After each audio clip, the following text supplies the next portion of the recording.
Hi, and welcome to our podcast, Healing with Horses, the #1 podcast for equine guided therapy. I'm one of the hosts, Jacci Jones, and I'm a psychotherapist trained in transactional analysis. And I'm Julie Lewis, the equine facilitator, and together we're going to guide you through the world of equine guided therapy. Don't forget to click subscribe to be notified of our latest podcast episodes. And if you get any value from this podcast, please support us by leaving a review. It really will help us out and motivate us to keep making these podcasts. You can connect with us on social media at Equine Guided Therapy and subscribe to our YouTube channel to get regular videos all around equine guided therapy and mental health. We hope you enjoy this episode. Welcome back to Healing with Horses podcast from myself, Jacci Jones, and the wonderful Julie Lewis from Equine Guided Therapy. Hello. And hello. We're going to be, this is episode 4, and what we're going to be talking about in this episode is equine behaviour and what we can learn from it. Because that's the whole point using equine guided therapy, is that we can kind of learn an awful lot from horses. And you are the expert on no, Sid, you're laughing. When we did our first session, I was in awe of you in the stable. You know, the fact that you can pick up on what the horse is thinking by observing its behaviour. They are very sensory, and that's the thing with them. This is why they're used in therapy. We've touched on it lightly before, how the connection between humans and horses has been going on for seemingly forever. But there has been a genuine connection between humans and horses for a long, long time, as servants, as friends, as colleagues, because they've been part of people's work as well, pets, all sorts, you know, going back in history, hasn't it? Yeah. And because of that, they have an innate quality of being able to mirror what we think and what we do, and what sometimes we don't even know we're doing it, but B, being able to reflect that back. Yeah. Which is what, you know, obviously the therapy side of things, where that comes in. So as the equine facilitator within equine guided therapy, I can say to you, Jacci, that horse is now being very tense. You can see now it's very unhappy in the surroundings. Bridget, or whoever it is that's in there with him, is making him feel very uncomfortable, very unsure of things. Equally, we can do it the other way around and say, oh, look, you know, with Daphne, look how chilled and relaxed that horse is. Look how he desperately wants to be around her and near her. Yeah. And then you, obviously, when we're doing the sessions, explain, get them to talk to you. Yeah, that's the thing. If we're talking and using that as an example, if there's somebody in there that's making the horse feel tense and at unease, that's mirroring it back to the person. It's okay, what's your body language saying? You know, what's your intention? Where are you in your head in this moment that the horse is picking up on? Because that's the brilliant thing with them. They do pick up on our emotion. That's the beauty of them. We don't need to say anything. It's non-verbal. It's literally our energy. Yeah, it just happens. And even anybody who's listening or watching will have seen, who's maybe had horses and things like that, will know themselves, you know, that their horse might be a saint all the time. They love that horse. They've had it for 5 years or whatever else. And then they go in one week, they've had a real bad week at work, and for some reason, you know, the horse is being a right moo and won't be caught that week, or for, you know, it's just horrible to ride, is tense and grumpy, and when they're tacking it up, he's miserable, and they feel, you look back and think, it doesn't feel like he wants to even get on board today, you know, he's not with me at all. Whereas normally that horse might be your best friend, and they show it in other ways. You know, they'll freeze and they just stand and be completely apart from it as well, because they're like, well, you're not being genuine with me, I'm not going to be as genuine with you, I'll just be this statue, I will just do what I need to do to get through the next hour or 40 minutes or hour and a half that you're spending time with me. Yeah, and I think that's the beauty of it, or what I love, is we tend to externalize everything as human beings and look outside of us to blame. It's because it's the situation that I'm in, or it's where I am, or that person made me feel this way. Whereas I think what the horses do for me in particular is I've got to look inside. What am I doing that's causing this situation? And that to me is where the aha moments come. Yeah, and it does, and they will exhibit behavior that you might be trying to hide. So you might be going in there in a fractious mind and you know, concerned about something completely different and be going through the motions, for want of a better phrase. Yeah. But those horses will then exhibit back. They will just exhibit that I'm just going through the motions, I'm doing what must. There'll be no mutual joining, or there'll be no connection. And that with equine therapy is the big thing. It's the connection that you get.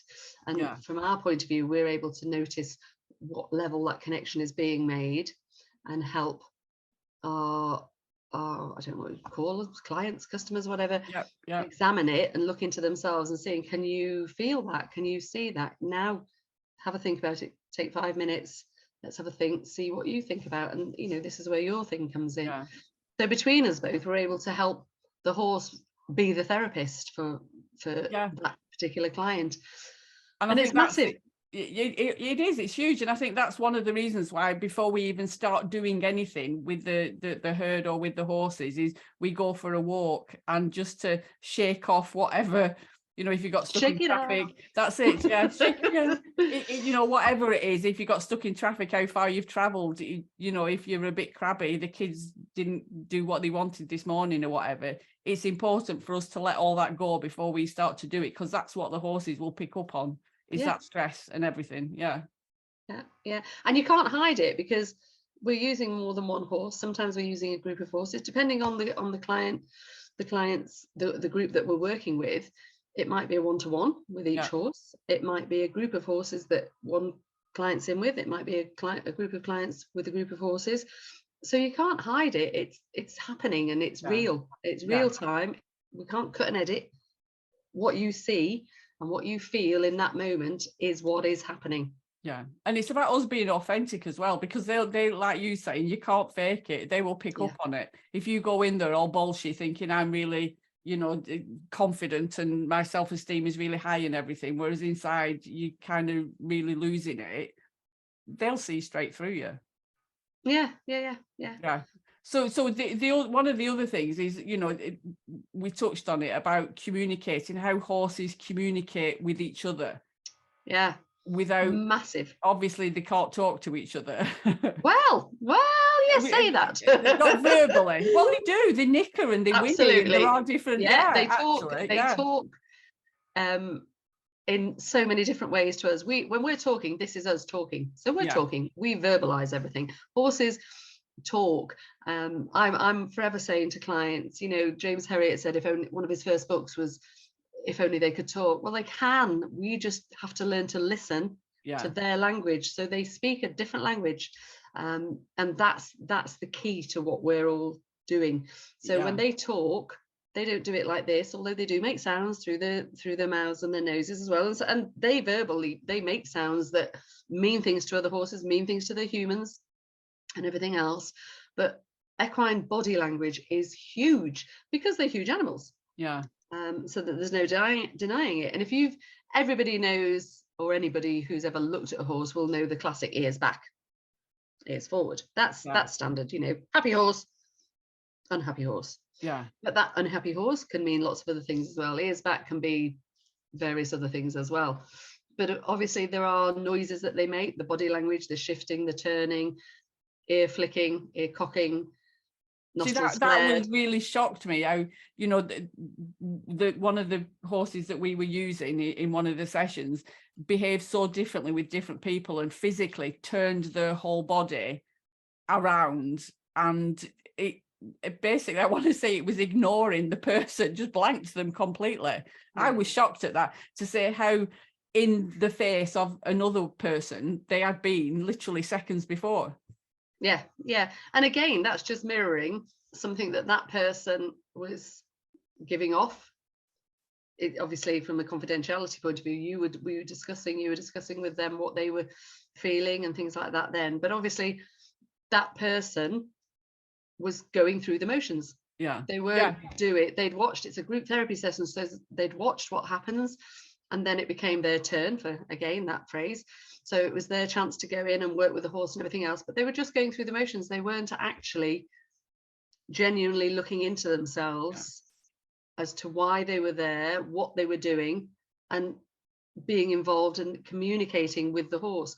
So the communication that I was watching was that they weren't communicating. So that horse wasn't open to her, because she wasn't open to the horse. There was no communication. So it was like two people passing in the street. They sort of looked at each other and gone, okay, carry on. Rather than, hi, how are you? What are you doing? What are you up to? Where have you been?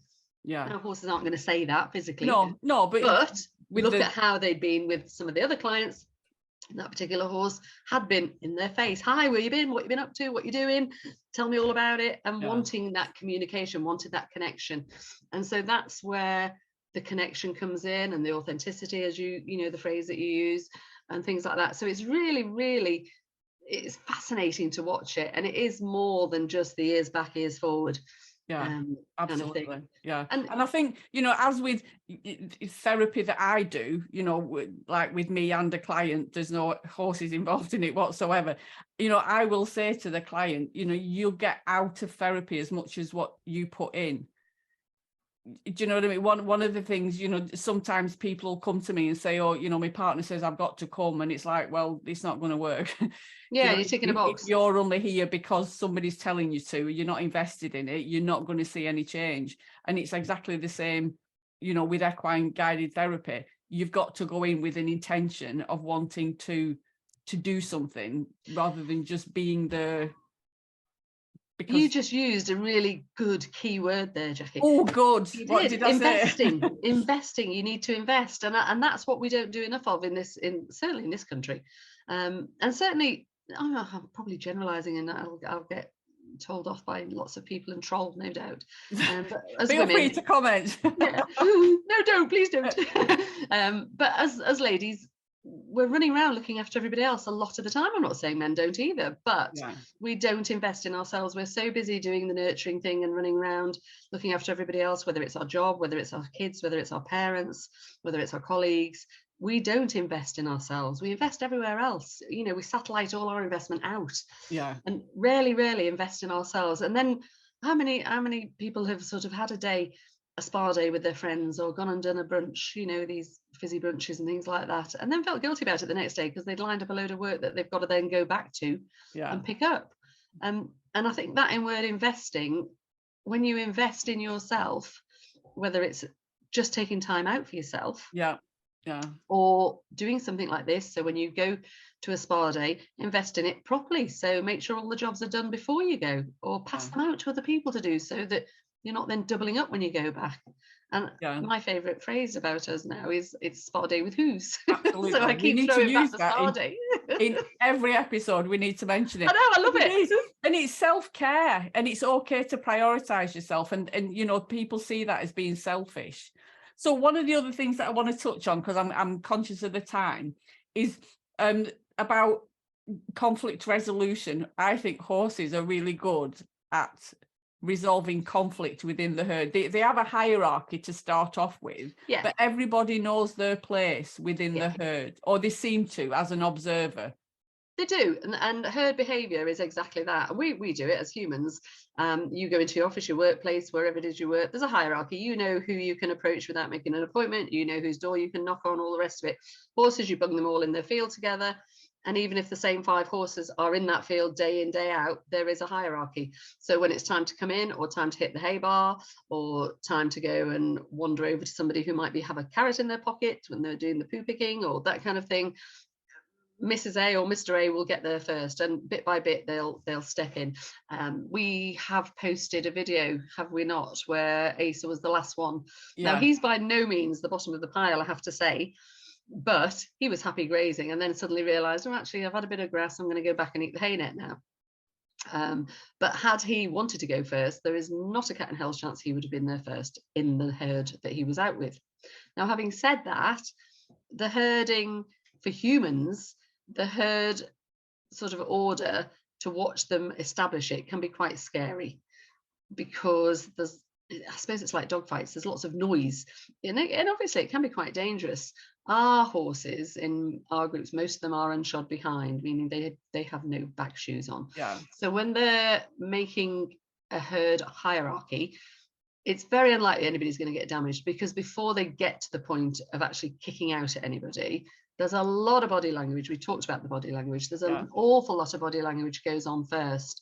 There's just the normal go away where they'll run at somebody, and there's head tosses, and there's ear flicks, and there's nose there's so many different things. And then if somebody is really thinking, no, I really want to be above you, ultimately the ultimate thing is a kick out. But there's bites, there's lots of things that aren't damaging, but they're damaging enough to say, oi, get back in your place. So there is always herd behavior. And then when you change it, you can change the dynamic by introducing a different horse or splitting that group up and putting it elsewhere. It will start again. And what is very telling, I think, is that you will very often see a horse that has been the bottom of the pile, particularly a young horse, when it is introduced into a whole new set, will become desperate to fight to be the top horse. And that does reflect back in human behavior. They often say, bullied children will become bullies. And lots of other case scenarios. So again, we even go back to the herd behavior like that. And this is where language comes in as well, because when we were just talking about horse language, that's one side of it. That's just their body language. The other side is actually calling and talking to one another. I've got horses on my yard. My yard is in the middle of all my fields, so they can't see each other sometimes from one group to another. And when we've changed the dynamics of the group, horse A might be yelling for 10 minutes because he knows horse B is in with D and F in another field, but he should be in with me. And they'll neigh to each other when they see horses going down the street. And I had something, I'm going back probably 30 odd years, and I was really astounded when this happened. It shocked and surprised me and pleased me, if I'm honest. I had a little horse. My daughter had a little pony, and we kept her nearby on a farm with the little girl that was there had a little horse as well, a little pony as well. They both had ponies, and these two ponies hacked out, were field companions for about 2 years, all well and good. In the meantime, the farm pony got sold on because that child outgrew it. A good 12 months after that, we were at a venue, another venue, competing. My daughter was competing on her pony. I took this pony off the trailer. Beautiful pony, very calm, smashing little child's pony. And she was as sharp as a knife and high alert, the head going and all this, screaming, woo, neighing like mad. And I'm like, what on earth? There's nobody, what are you doing? And there was lots of ponies going around. Initially, I just thought, oh, she's excited to be here. Come on, get on board. And I turned around and she spun back around and she was looking at like this, watching ponies going round in this arena. And then I realized there was a pony neighing back to her. And I could only see, it was a friend from years ago. But I could only see about 3 meters because all the rest was behind fir trees. So every time this little group of riders, 4 riders, came round this loop, this little chestnut pony came by, screaming its head off. And we realised it was the pony that she'd been in the field with. So that pony there was no sounds. This was at a venue, at an equestrian centre, miles away, up in Cheshire. We're in Staffordshire. But that pony had spotted her little mate over there, however, and they were neighing back and forth for about 15 minutes. And you just think, lovely. wow. Yeah, they are. This is why we can associate with them, because they have, I don't want to say human tendencies, but they do mimic, or we mimic them, whatever it is. But it's magic when that happens. It's kind of like, I don't know, Disney always has a wonderful way of giving animals like personalities. Humanizing them, yes. Well, that's it.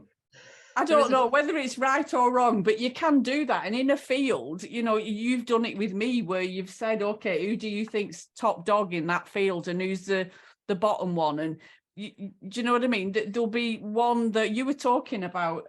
Is it a Baron mare that was in there? That, unfortunately, she's got funny fallopian tubes, basically. yeah, but how the herd treat her, because in the wild she's no use. The man and the beast, so to speak, or whatever. And she is the bottom of the pile, and try as she might, she really hasn't got any friends in the group, so she's sort of always on the edge of the circle. She's never really, they'll chat to her and they'll go and have a little nuzzle now and again, but nobody wants to be with her in the same way. She's always the last in the queue when the queue to come in. She'll come to the field and there'll be a crowd of horses there, 6 or 7 in the field, and she'll be at the back of the queue. And she's very... Those sorts of things, when we're observing it, that might bring up something for us from our past where we felt excluded or not part of the group or whatever it is, you know, and we can use that in the therapy sessions to just explore things. And, you know, attachment and bonding, how they attach, you know, they groom each other, they're attached to each other. And they pick them out. They have best friends. Yeah. You know, they have ones that they will go to for a groom. They'll have others that they'll go to for a play. You know, I've got a bunch of boys on my yard, and one in particular is great for fun. They'll all go to him if they want a bit of fun. Another one is great if they want a bit of grooming, a bit of cuddle, a bit of niceness, a bit of gentleness. Yeah. And it's really funny to watch them. And it's only probably the past few years since we've sort of started thinking about looking at this kind of thing that I've really noticed which ones do which. It's been around me the whole time. It's just one of those things that you take for granted. But it's fascinating to watch them. And from a therapy point of view, like you've just said then, this is going to bring people emotions out in people. So horses aren't emotive in that way. Yeah. But it will hopefully help people to explore their emotions when they're watching and seeing, why is that? Oh, look at him all on his own, or look at her all on her own, and she keeps moving over there and they keep chasing her off. Yeah. That kind of thing. So there's a lot that I'm sure we don't understand, but there's an awful lot that we understand. Yeah. And there's an awful lot that we see without even seeing it. That's a bit of a daft phrase, but we're seeing it around us all the time. Anybody that's dealing with horses, and you're not really looking and seeing, you're just seeing it happen. But actually when you look at it and think, wow. Yeah, and that's what it's like. And we you know, we are still learning about this, because every time we do it, we're getting a different response dependent on the clients and what they're bringing, the horses. I'm in awe of them. I think, you know, the way that they've handled all of this, I think is brilliant. I think that was the other thing, wasn't it, when we were saying about it at the time, as much as I know my horses inside out and I know the response I'm expecting from them, I was very, very surprised at a lot of the responses we got. Beautifully surprised, I have to say. But really, wow. I did lots of wow. Even if it was, it was in my head. Which just proves that it's not like they're specially trained to respond and react in a certain way. They're just going with the flow. Whatever is presented to them in that moment by that person, that's what they're responding to. They're very much in the moment. Yeah, it was natural. Everything is natural. They're not like guide dogs where we can train them to do certain things at certain signals, because we don't know the signals that that our clients are giving out. And that's, like you were saying, Jack, they don't know. The clients half the time might not even realize that they're giving out these signals, and these are the signals that they're giving out to their colleagues, their husbands, their wives, their children, their parents. All of these things are happening to those clients. And they're not aware of them, are they? But they know that they feel crap. They know that they're not feeling so good. They know that 12 months ago they felt much better than this, and why can't I get myself out of this low feeling? Why am I feeling like I don't want to go to work every day? I love my mates, I love my workmates, I love the job, but I still don't want to go to work. And it's about us, you know, being aware of how we communicate with each other, because, you know, is it something like, I don't know, 55% of how we communicate is through body language. I think it's something like 7% is the spoken word. The rest of it is either body language or the tone that we use. Do you know what I mean? But yet those of you on YouTube, but we rely so much on the spoken word. We don't really pay much attention to what vibe we're giving out or what our body language is saying or anything. Whereas, you know, they see straight through us. So what we're going to be talking about in the next episode is how horses help us develop greater self-awareness, which again, I think is, you know, what they did in, you know, shed loads on every single situation. So until next time, Julie. I will see you soon then, and I will see you and speak to you on the next one. Take care. Bye. Bye. Thanks for listening to this episode of Healing with Horses. Please follow us on whatever platform you're currently listening on and leave us a review. And if you got value from this episode, please share it so that others get value from it too. You can connect with us on Facebook, Instagram and YouTube at Equine Guided Therapy. Or you can visit our website, equineguidedtherapy.com, to book a session with us. Thanks for listening, and we hope to see you all soon.